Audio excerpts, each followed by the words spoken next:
Chapter 114, The Glider. Penetrating further and further into the heart of the Japanese cruising ground, the Pequod was soon all astir in the fishery. Often in mild, pleasant weather for 12, 15, or 18 and 20 hours on the stretch, they were engaged in the boats, steadily pulling or sailing or paddling after the whales, or for an interlude of 60 or 70 minutes calmly awaiting their uprising, though with but small success for their pains. At such times, under an abated sun, afloat all day upon smooth, slow, heaving swells, seated in his boat, light as a birch canoe, and so sociably mixing with the soft waves themselves, that like hearthstone cats they purr against the gunwale. These are the times of dreamy quietude, when beholding the tranquil beauty and brilliancy of the ocean skin, one forgets the tiger heart that pants beneath it, and would not willingly remember that this velvet paw but conceals a remorseless fang. These are the times when, in his whaleboat, the rover softly feels a certain filial, confident, land-like feeling toward the sea, that he regards it so much flowery earth, and the distant ship, revealing only the tops of her masts, seems struggling forward, not through high rolling waves, but through the tall grass of a rolling prairie, as when the western immigrants' horses only show their erected ears, while the hidden bodies widely wade through the amazing verdure. The long drawn virgin vales, the mild blue hillsides, as over these there steals the hush, the hum. You would almost swear that play wearied children lie sleeping in the solitudes, in some glad Maytime, when the flowers of the woods are plucked. And all this mixes with your most mystic mood, so that the fact and fancy halfway meeting interpenetrate, and form one seamless whole. Nor did such soothing scenes, however temporary, fail of at least as temporary effect on Ahab. But if these secret golden keys did seem to open to him in his own secret golden treasures, yet did his breath upon them prove but tarnishing. O grassy glades, O ever vernal, endless landscapes in the soul!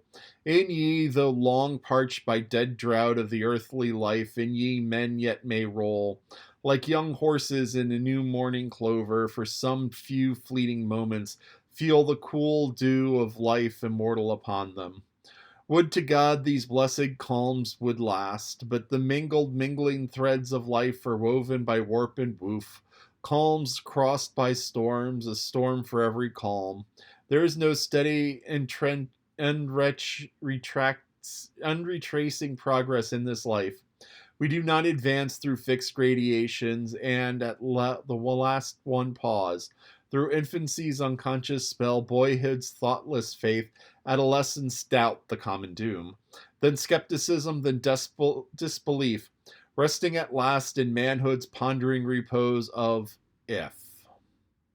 But once gone through, we trace the round again, and are infants, boys, men, and ifs eternally. Where lies the final harbor whence we unmoor no more? In what rapt ether sails the world, in which the weariest will never weary? Where is the foundling's father hidden? Our souls are like the orphans whose unwedded mothers die in bearing them. The secret of our paternity lies in their grave, and we must there learn it. And that same day, too, gazing far down from the boat's side into the same golden sea, Starbuck lowly murmured, loveliness unfathomable as ever lover saw in his young bride's eye. Tell me not of thy teeth-tiered sharks and thy kidnapping cannibal ways. Let faith oust fact, let fancy oust memory. I look deep down and do believe, and Stubb, fish-like with sparkling scales, leaped up in that same golden light. I am Stubb, and Stubb has history, but here Stubb takes oaths that he has always been jolly. This is the end of chapter 114. So, I've mentioned before being becalmed and places where there isn't wind because of just the way that, you have one set of wind going this way and one set of wind going the other way, and so kind of in between them, there's nothing. So the Pequod's in kind of that spot. And so what they do is they let down the whaleboats, they tie the whaleboats to the ship, and they row the ship. And it's just hard work. But here they are. They're just kind of sitting around idly waiting at this point, and they're waiting for whales and waiting to see what happens. And yeah, there's not much in this thing. Gives not much in this chapter. There's some brilliant imagery of comparing the ship to the Conestoga wagons heading across the prairie, and which is kind of funny because the prairie, the Conestoga wagons, the wagons that crossed the prairie for the Western expansion, were often compared to ships sailing schooners. They were called schooners. They were called schooners. Thank you, Lolly. They were called schooners, which is a type of boat.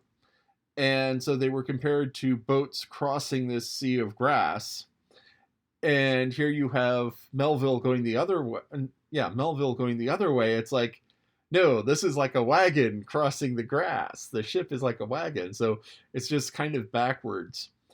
And he also talks about how the sea is like a cat sitting on the hearth.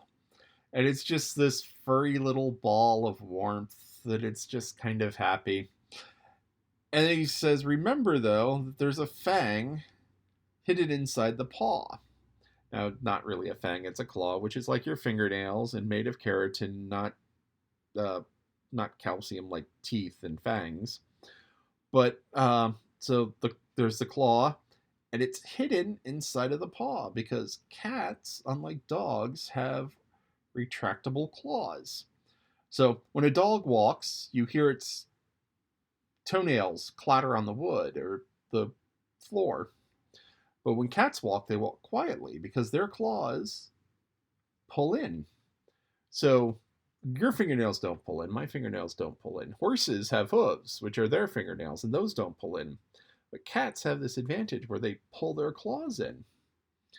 So when you're out in the woods and you see a footprint, and you look down at the footprint, and if you see claws on it, it's like, oh, that may be a dog. That may be a bear.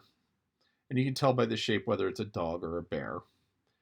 But if you see paw prints and there are no claws, then that could be a cat. And that could be a large cat. And once I saw a cat footprint about yay big. And I was like, that's a mountain lion. And they say there are no mountain lions around here, but I saw the print. That was a mountain lion print. There's some down in Florida. That they do wander hundreds of miles, so maybe it made it a couple thousand up to here, but there are mountain lions around. Maybe. Hopefully. I like the idea of a mountain lion. I don't want to particularly see one, but Nittany lions. The Nittany lion, yes. Your Lolly said the Nittany lion, which is an eastern mountain lion, which is supposedly no longer living in Pennsylvania. But as I said, I saw cat footprint about yay big. The bobcat. Yes, we have bobcats around, but bobcats have smaller paws. Bobcats are a little bit bigger than house cats. Actually, there's probably some house cats that are bigger than the average bobcat, like a Maine Coon. But there are bobcats, there are lynxes, but this, as I said, this was a big footprint. So anyway,